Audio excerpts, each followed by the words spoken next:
What's up, everybody? Today we're coming at you with a public service announcement. You should never sell your real estate. Let's talk about some reasons why I think you should never sell real estate. That is, we'll analyze the common reasons people decide to sell their properties for whatever reason. We'll go through those.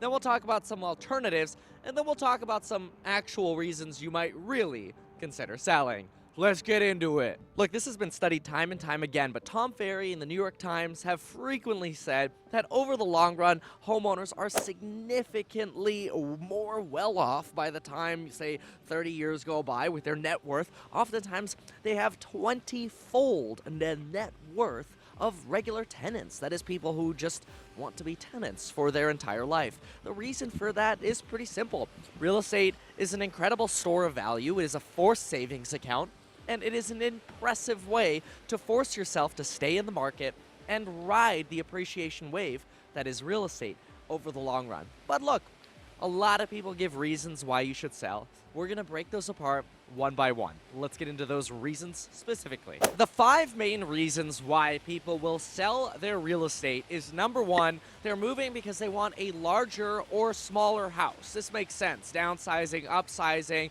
their needs have grown or reduced, they're empty nesters, whatever.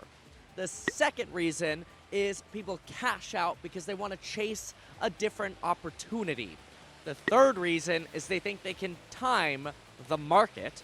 The fourth reason people sell is they, let's say, inherited a trust-owned property or have, for whatever reason, a trust-owned property that they just want to get rid of. They don't want to be partners with their family anymore. The fifth reason is they want to leave the area and just decide, well, if I'm moving out of the area, that's it. I may as well dump this real estate.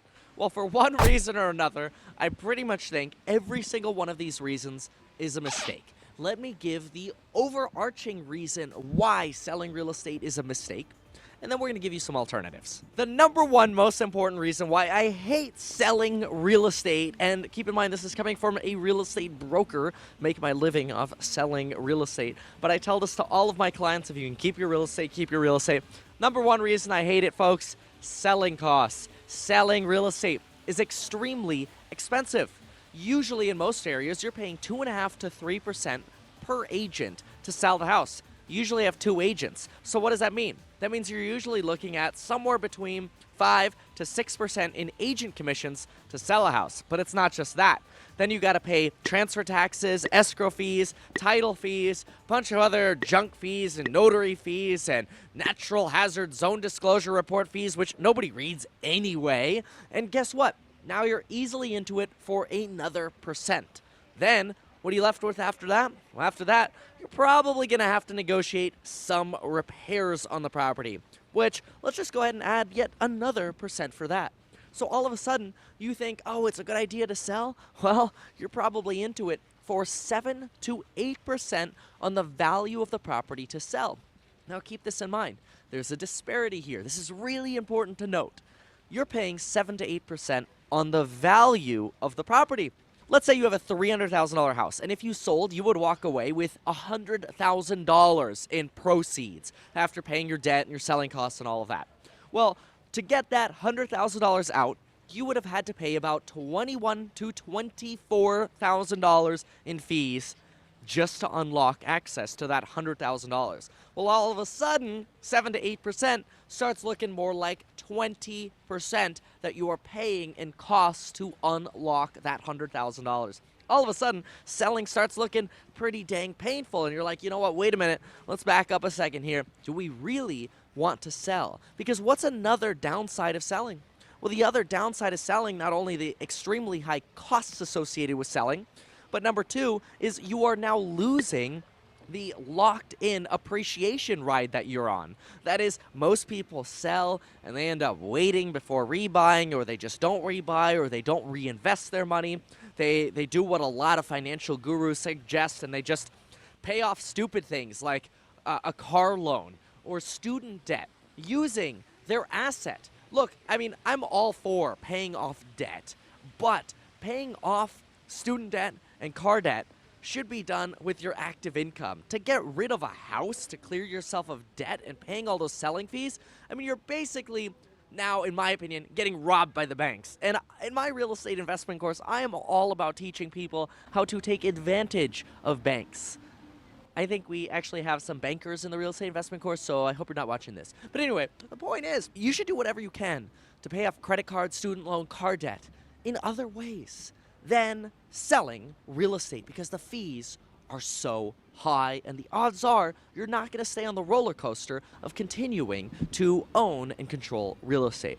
But now let's analyze some of the reasons for selling a little bit deeper, and then we'll look at some alternatives. Obviously, the number one alternative is turning the property into a rental property where hopefully you cash flow. Because what is the rule when it comes to buying real estate in the first place? You should only buy real estate when it cash flows, if in the event you need to move out or move on. So if you have a cash flowing rental, why pay the selling fees? You should be milking the cash flow and the tax benefits of owning real estate. The other option you could do is you could Airbnb the property, which is usually a little bit more management intensive, but is another opportunity for you to capitalize on having an asset that in the long run tends to go up in value. Again, you can tell I'm a little bit jaded to selling, and it comes from a very sincere place, especially since I'm a real estate broker. The other alternative that you could do is you could take out what is called a secondary form of financing. If you live in the property, you could take out a home equity line of credit. Or if it's a rental property, you could take out a rental property line of credit. We talk about all of these different options in detail in the real estate investing course. If you don't already know about it, link below. If you're an agent, check out the agent sales course. And you know what? Stay tuned. We might have some coupons for you as well. Follow me on Instagram. You see that stuff all the time. Well, other cool stuff too. Yeah, what do you think about the real estate market? Is it going to crash? Unfortunately, we can't have you guys filming in here. So these are all unique forms of secondary options. Instead of selling, rent the property, cash flow. If you need to take some money out, get a line of credit on the property. If you can't get a line of credit or it's not feasible to get one, you can always get secondary, small, shorter-term loans against the property. Use the money for investment purposes. That's good. You get some tax write-offs. Check with the CPA. You don't even really need to know that stuff, right? All that matters is that you have a property that's producing money after you move out of it. You're not selling it, and if you need money, then pull out some money from the property, but don't over leverage. It's always a danger. So PSA, don't sell your house. But let's analyze into detail some more of the excuses that I get when people are like, I want to sell my house. Let's talk. So if you're downsizing or you're upsizing, now you already know there's some serious cost to selling, and you might at least consider pretty deeply talking to a manager, running the numbers, and considering keeping the property as a rental, building your net worth over the long run. Because what happens now? You move into a new place, now you already have a rental property, now you're a landlord. A lot of people don't like that. You know, some people don't want to work with tenants and toilets, and I get that, whatever. It ain't for everybody, but it is for me, so fine, that's the advice I'm gonna give, because I used to play RuneScape, and if the Calphite Queen don't scare me, then rental properties aren't gonna scare me. So pretty much the same thing applies if you're just leaving the area, but what's more important is when we get people that are like, well, I have a different opportunity, or I'm trying to time the market. Well, you better water down the other opportunity with what I call the discount factor, with the fact that you have to pay so much. Remember when we did that analysis on that $300,000 house to unlock $100,000 of money that you could play with? You'd have to pay almost around 20% in fees, that $21,000 to $24,000. All of a sudden, it's like, whoa, you know, that other opportunity I thought was good, that was going to give me like a 10% return, just started looking pretty not good. And, you know, so compare those opportunities, analyzing your selling costs correctly. So many people don't even consider the selling costs. They're like, I want that money, I want to invest it over here, and it is what it is. I just have to sell. Okay. Now, there are legitimate reasons to sell. The most legitimate of all of them is when you have a trust-owned property and there are like 4 or 5 family members, and you really don't want to be partners with everybody. Sometimes it's like, it's okay, my selling fees are only really 1/4. Just get me out of the partnership. It's oftentimes what's going to happen. That's why the majority of my business is, well, trust properties.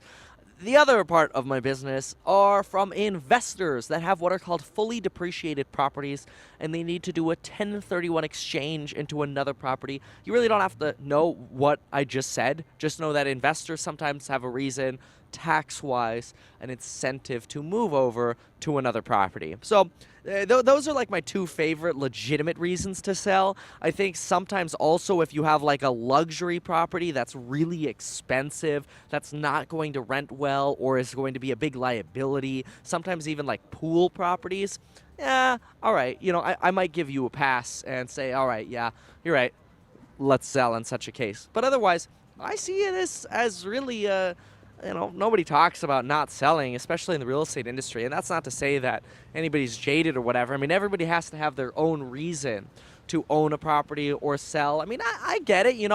I get ideas in my head, and I don't like to hear somebody say, no, you know what, have you considered not selling? A lot of people call me, and I'm like, hey, why are you selling? Why don't you keep the property? No, I definitely don't want to keep it. Okay, I'm not going to hard sell you to keep it. I mean, I'll gladly sell your house. But I think y'all see what I mean. And if you're part of that real estate investing course, you should know me. Anybody that's come to me so far that's like, oh, I want to sell because I want to do this, this, or this. Or my favorite one I had the other day on a live stream in our course, somebody's like, hey, Kevin, I want to sell this house, this cash flowing rental property. Then I want to buy land and, build a commercial office space on it and rent that out. And I got pretty triggered. I'm like, wait, sell? Land? Commercial? Build? No! So there you have it. I hope you enjoyed that PSA. If you have any ideas for another PSA, let me know down in the comments, and be sure to follow me on Instagram if you have any questions, especially if you're interested in buying the course, but you have any uncertainties about it, hit me up with a DM on the Instagram, and I promise to get back to you eventually. I am usually about 4 days slow on that, but I will get back to you with a DM. See you later. Well, that was a mighty fine PSA, if I do say so myself.